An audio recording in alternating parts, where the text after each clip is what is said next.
Praise the lord అందరికీ. ఈరోజు story, నా రుణాన్ని ఎవరు తీరుస్తారు? రష్యా దేశపు సైన్యంలో నుండిన ఒక సైనికునికి గొప్ప మొత్తంలో అప్పులున్నాయి.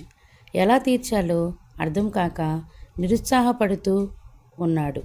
మిలిటరీ క్యాంపులో ఉండగా ఒక తెల్ల కాగితాన్ని తీసుకొని తన అప్పులన్నిటినీ ఒక జాబితాగా వ్రాసి కాగితం క్రింద ఈ మాటలను రాశాడు: ఈ రుణములను ఎవరు తీరుస్తారు? ఆ కాగితాన్ని బల్ల పక్కన పెట్టి నిద్రపోయాడు.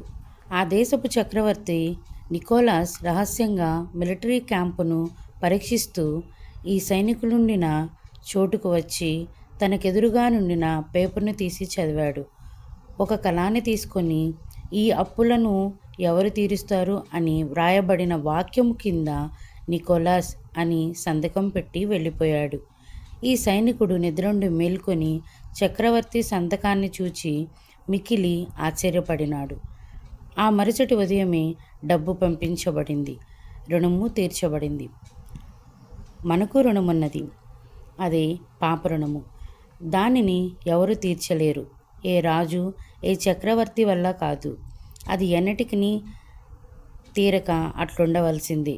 కానీ ప్రేమగల తండ్రి యేసుక్రీస్తు ప్రభువును మన కొరకు ఈ లోకమునకు పంపి సిలువలో ఆ పాప రుణమును తీర్చినాడు.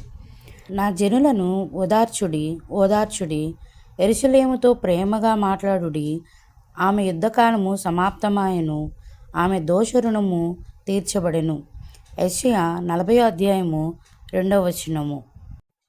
ఈ స్టోరీ మీకు నచ్చినట్లయితే ఈ వీడియోని లైక్ చేయండి.